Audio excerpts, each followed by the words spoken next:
Hello, you wonderful people, and welcome to another episode of Not Too Comic Book. This being a show, we're talking about TV shows that are adaptations of comic books. For today's episode, I'm going to talk about the latest episode of Riverdale. A lot of really interesting things went down in this episode, so let's break it down. Well, first and foremost, let's start off with Ronnie's circumstances, obviously picking up with the discoveries made last episode for her. Learning that not only is she poisonous with a kiss, but now the situation is grown to the point that there's even more toxicity flowing through her body to the point any tears or sweat, perspiration will end up poisoning someone. And we even see, like, I guess because in a heated argument, even her breath, I guess there's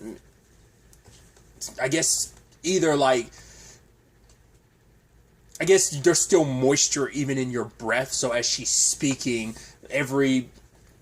even the moisture in her mouth from when she breathes is still, like, poisonous, because later on she ends up poisoning Reggie, and it's just kind of like, man, even to the point Dr. Curdles is like, man, there's so much poison in your body that it's most likely going to kill you. And now she ended up later on thinking she was on her deathbed until they started drinking, and she notices, like, wow, alcohol was not affecting me. And I was like, I wonder, I guess because the alcohol probably isn't really hitting her system at all, because before, like, the alcohol could really work its way into her system, the poison in her body is literally, like, burning through it so fast. So it's almost like, it's not the same equivalency, but I guess it's almost like how Barry's metabolism, like, moves so fast that he can't get drunk just because his body burns through it so fast. So I guess her poison kind of works almost in a similar fashion. So she went from thinking, like, oh man, like, not only is she dealing with a hostile takeover, which Reggie's even saying, like, oh, it's not even Percival that's pushing him to do it. He's doing it of his own volition, because it seems that because Percival, I think, is making Reginald feel powerful for the first time. I think when you culminate everything in Reggie's life, of course he's not always going to feel the most powerful. He's always going to feel second fiddle. I think the abuse from his dad growing up made him probably feel like weaker. Now feeling inadequate to Archie in many different regards, because him and Archie had their issues even back when they were on the football team together in high school, and you combine that with his relationship with Ronnie, he just always felt like he was second fiddle. It's a lot of insecurities on his own parts. I mean, that's also like why Kevin, a lot of his situations are born from insecurities as well, and Percival is just exploiting those. He doesn't necessarily have to use his powers to push you, but he's very good at manipulating people generally, so he's able to make them feel more secure, making, like, Reggie's just kind of overcompensating. And so, I think it is him, but I think it's also Percival taps into people's darker instincts and kind of bubbles that more so to the surface. So I think that's why Reggie's mainly acting the way he is. So he's the one kind of leading the charge, trying to, take the hotel, the Babylonium from Ronnie, because this is part of Percival's plans. And to be fair, Reggie also wants to hurt Ronnie, even though later on he makes it seem like, oh, like, I just, this is all for your health. And it's just, trying to placate and pretend like it's all like, oh, this is for your sake and for the casino's sake. And it's like, no, you just want to hurt Veronica because you've been hurt. And even she was just like, really? Like, is this what this comes down to? You're just trying to do this because we broke up? It is a very dickish move on his part. Once again, you thought, like, man, Reggie handling this in a very mature way, like, right, we're stuck in this toxic cycle and we should break it. Once again, the Fog episode, I thought they were going to be not good, but I thought they reached a good place, and it's like the fallout. The next episode was like, nope, never mind. That ended up turning extremely, extremely nasty. And also what affected Ronnie too is knowing, like, cool, the last person before, hooking up with Geraldo, her last non-toxic, like, makeout session or whatever was with Reggie, knowing, like, yes, that backstabber's the last person I ended up kissing, which the moment it came up about, like, I was like, they're gonna suggest Archie. Yes, he was going through his complications with his invulnerability, but I was like, I get the feeling that's the direction they're going to go. Ultimately is. Which, weirdly enough, it also plays into that more to the whole Archie and Reggie thing too. It plays into that a little bit. I think that's fascinating. But now finding out that not only is she invulnerable to most toxins, it makes you wonder what else doesn't affect her. Because she found out, like, oh, like most spiders, for one, aren't poisoned by their own poison. Which, that is, I was like, I would be like, oh, wouldn't that be a guarantee? But then I'm like, no, that's not always a guarantee that what you produce can't hurt you.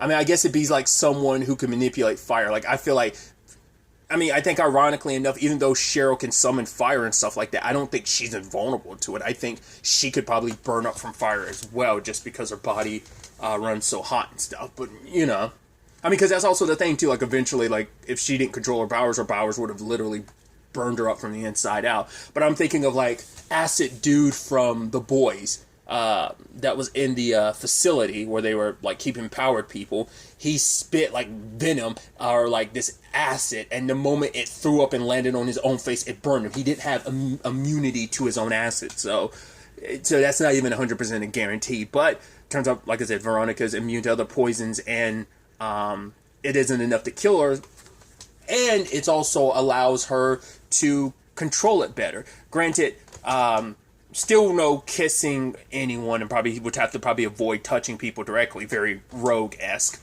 But, which I guess that probably is the equivalency they're going with. I mean, Rogue is more about sapping the life out of you and your powers, rather than straight up poisoning you like this. But I guess like the equivalency would be kind of Rogue / Poison Ivy, I guess would be the equivalency that you'd kind of go with in this regard. But, so that's interesting.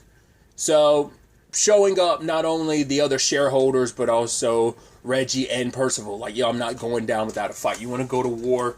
Like, I'm ready to go, and it's going to get bloody. Not on my part, on yours. So, that's definitely going to be interesting to see how things go from there. Especially because Percival is, despite, he's got the power and the manpower because he's got his power of controlling people. So, there's not an immunity to that. Like, everyone else is still susceptible to that.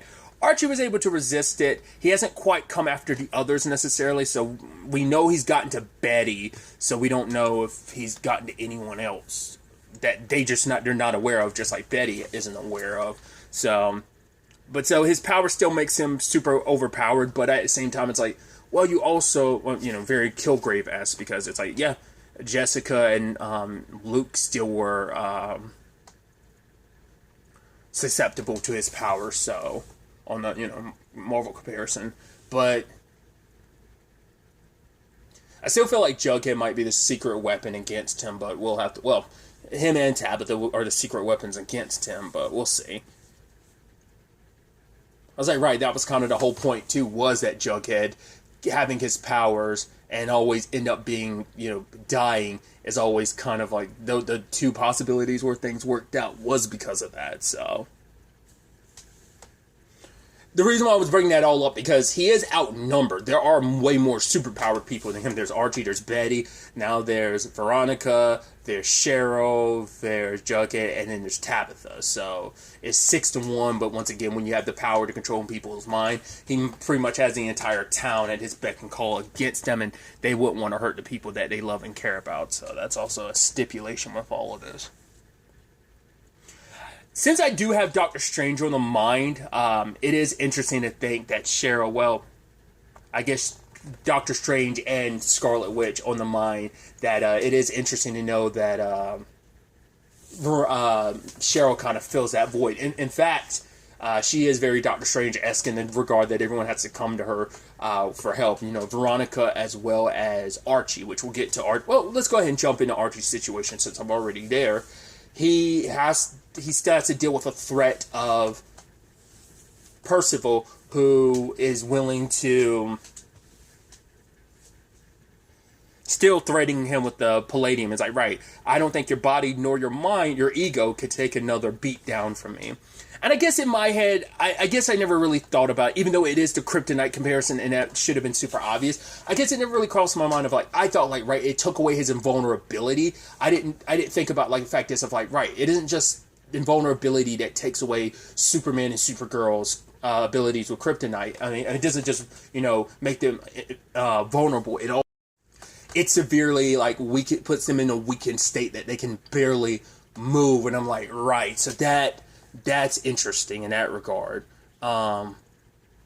But because even Jughead, offered the whole thing of, like, the comics comparison of, like, how Superman dealt with it. It was the slowly poisoning himself with it to eventually build up a resistance. So I was like, is that something he regularly does in the comics? Or is that a very, like, old school way he's handled kryptonite in the comics? I'm curious. I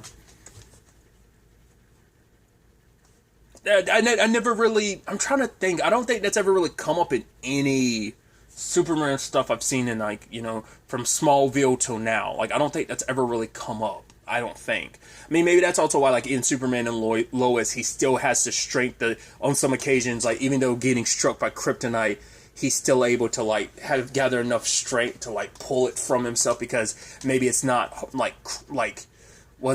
maybe it's not concentrated enough kryptonite.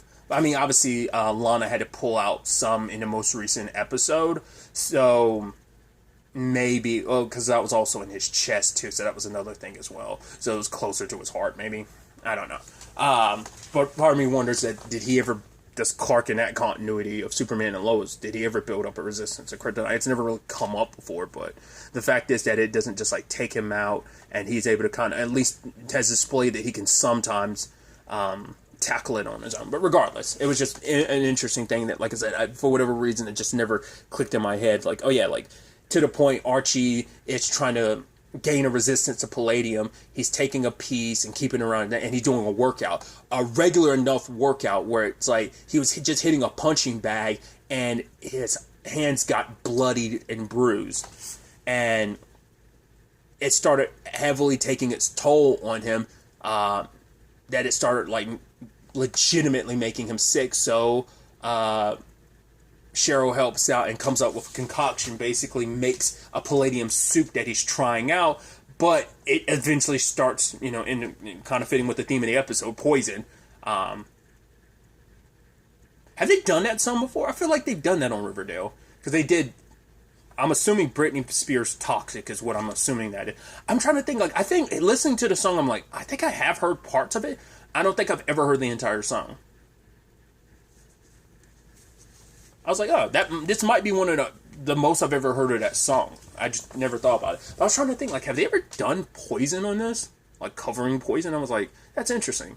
Because I was like, let's say that's a very befitting song as well, but I was almost wondering, like, would the licensing rights for that be, maybe that cost even more than, like, doing, like, a cover of Britney Spears' Toxic. Once again, your brain starts thinking, like, once you kind of hear about stuff like that and kind of get the behind the scenes and stuff like that, you're always like, man, how much did that cost to get the licensing right for that song versus, like, yeah, something like Poison with that. Like I said, I'm trying to remember. I feel like they might have done that in Riverdale, but maybe they're not. I don't know. That's just, like, one of my favorite, like, classic songs. I'm like, oh, that's just a really good song, and I'll obviously it's like, oh, that girl is Poison is a very, like, but obviously both songs, like, fit naturally, I think, but regardless. But I guess it's like Toxic fits better than, like, just thematically, and I think also just, like, what Poison, it still could be used, but it'd probably have to be from someone else to Veronica and not necessarily Veronica referring to herself, but I think it still could be applicable. Once again, going in a tangent, I was just thinking about the performance because I hadn't really talked about that, but Archie starts losing mass. He's like, well, I'm like 130. He's like, I haven't weighed that since I was in high school, because his body is literally breaking down. The palladium in his system is eroding his body. The way they kind of explain it is that all the iron in his body is being eaten away by the palladium. It's poisoning him in that regard to the point. His hair's falling out. He's getting sick.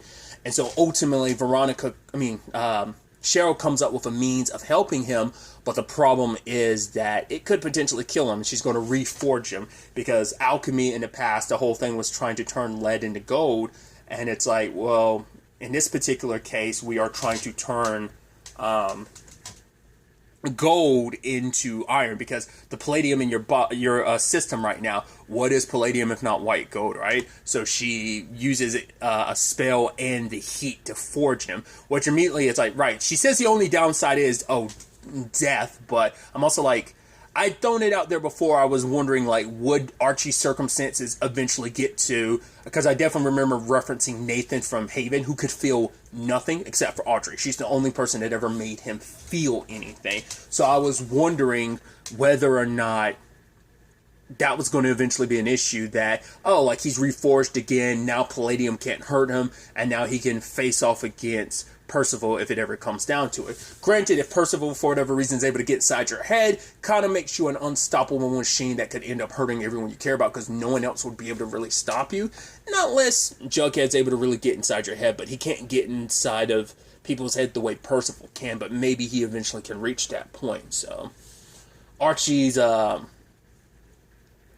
once again, it seems like he's like a bat to being 100%. I mean, in fact, even better. But once again, we don't know if there will be eventual side effects, and will this potentially have any issues with any future that him and Betty are trying to create together. We'll ultimately have to wait and see on that front. But other than that, this episode, Betty's trying to confront some truths that she had to come to terms with in the previous episode about, you know, what, not only like what came forward with the fog, but even in the aftermath of everything last episode too, is about her dad. And so Jughead starts going into her memories, which kind of gets a little awkward, because it's like, ooh, memories from back when we were dating. It's like, oh, that's not good. And she's like, oh, like, you come just surface stuff. He's like, yep. It's like, yeah, don't want to, after everything that's going on, you're both in new relationships, you probably don't want to bring up the past, especially like where you guys were for a good chunk of last season after not seeing each other for years. So, and just how their relationship ended prior, just all complicatedness of it all. But ultimately, he finds out that her dad's been grooming her ever since we get back to that cat incident. We kind of get the aftermath of that, where he's like, no. And her dad's spinning it, you know, Hal being like, oh, the cat was sinning. It tried to run away. I was like, oh, because, okay, and this cat, it's like, yeah, and the cat, like, almost like divine retribution, the cat got hit is kind of what he was alluding to, or rather getting at. So I thought that was kind of an interesting perspective to have on that situation. But, she also ends up, once Jughead goes deeper and deeper, finds out some other interesting developments, like, so the serial killer gene doesn't just come from her dad, it comes from her mom too. Or is it just implying that he's a serial killer, but the gene doesn't come from her dad, it comes from her mom? That's what I initially took it as. Or is it supposed to imply that the gene comes from both of them? I think it's supposed to just be like, no, it's in Alice, which I think is ironic. It's like, because I think the implications has been the entire time, like, oh, the serial killer gene came from Hal, but it's like, no, it actually comes from her mom. If I'm not misunderstanding it, like I said, not unless I'm misunderstanding the implications that it's supposed to be that she's getting it from both of her parents, which would probably make it more of a dominant gene than a recessive gene if both parents have it, maybe. But regardless, it makes her go like, wait, so how much did my mom know before everything? Did she know that he was grooming me? And, you know, what secrets has she been hiding me? Because that means she's been lying to me my entire life. So they end up unearthing her mom's secret, and that is that Hal killed an officer who came looking for her, like, because of her suspicious activities and stuff. And I'm like, which is almost like retconning a lot, because that's almost like that. I mean, I guess the argument could be like, it still fits within the realm of Alice always knew to some extent what Hal was. He's capable of it, but maybe she never knew him to be the serial killer that he was. But it's like implying, like, on some level, you know, you're kind of retconning stuff, but making it like, oh, it kind of makes you go, oh, so she kind of knew Hal had a dark side for a while. Once again, it wasn't written that way, you know, which is almost sad too, because I think wives end up in that complicated situation where it's like, how the hell did you not know your husband was a serial killer? And if I remember correctly, early on in the series, she did have to deal with the aftermath of that. Like, oh my God, how could you not know you were married to this guy, that he was this monster? So it's like, now this is, once again, retconning, but implying that she did know, at least to some extent, what he was, and that knowing that that darkness was embedding, that Hal was doing everything he could to kind of cultivate that, but that's why she was always so strict on Betty, why she wanted Betty to be so perfect, because Alice was trying to overcompensate for the darkness that was swelling up inside of her. And now for Betty, it's like, not only have you lied my entire life, now I understand why you pushed me through everything. And it's like, right, I'm not grateful for it, because everything you put me through, it didn't matter. That darkness, your great plan didn't work out, because that darkness is still inside me, and it's something I'm still struggling and dealing with. So I thought that was interesting. So the complexity of this family, because also it plays into the fact is that Alice isn't the good one. I think that's also her overcompensating too, because Alice has done a lot of stuff in her life that she's not proud of, and I think that's why she overcompensates to be like this pillar of good, which I think makes her kind of a hypocrite, because she's like, yeah, you've done some super shady stuff, so like for you to be so like, oh, anti like the casino and stuff, and trying to save the good morals of Riverdale and stuff, it almost seems hypocritical, all that you've done, because she's always tried to be the moral high ground to some extent, but like I said, I think it's her overcompensating for the darkness in her family and just everything. Obviously, she doesn't want to lose Betty. She feels like she is losing her, especially, well, I'm sure Percival kind of will nip that in the bud a little bit of like, yeah. I mean, but maybe the complications with Betty is what's going to be, those feelings will be necessary for her to break some of his spell and kind of come back, because Betty's all she has left now. With Polly being gone and everything, like, she's going to try and hold on to the only daughter she has left, so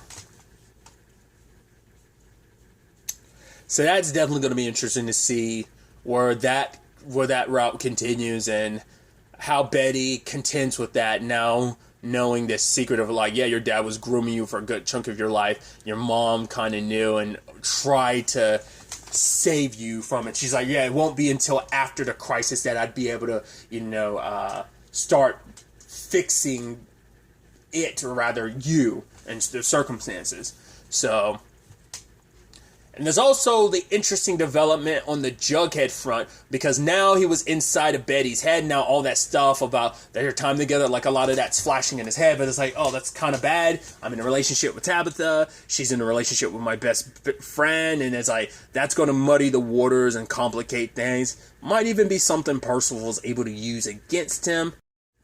And speaking of like romantic stuff too, can't forget, recent events also affected Cheryl, that she decided to reach out to Heather, who's in Greenvale, so that's interesting. And it's like, oh, she's a librarian and everything, and it's like, cool, should I reach out to her? And I love the entire episode. She's like trying to use an 8-ball, which doesn't give her necessarily the answer she wants, and she tries to email her at first. It's like, you know what, yeah, it's no big deal, I'm gonna email her, but doesn't, it's like, oh, and her Nana Rose being like, oh, are you actually helping out Archie to overcompensate for the fact is you haven't gotten a message back from Heather? Like, oh, normally people respond quickly to emails. It's like, is that true? And I was like, I don't know. I was like, maybe, I guess. It's like, if you were important, she would, and you're like, okay. And it's just like, oh yeah, like, people responding to emails quickly, like, back in your time, what was she was saying, like, when, there was very limited means of communication. Cheryl made some reference to her being old or whatever. I was like, oh, that's that snart and that, quick wit.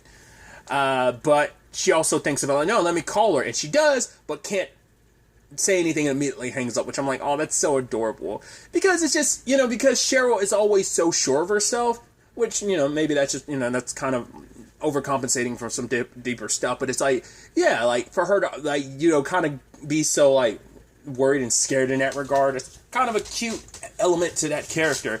But she gets a surprise at the end of the episode when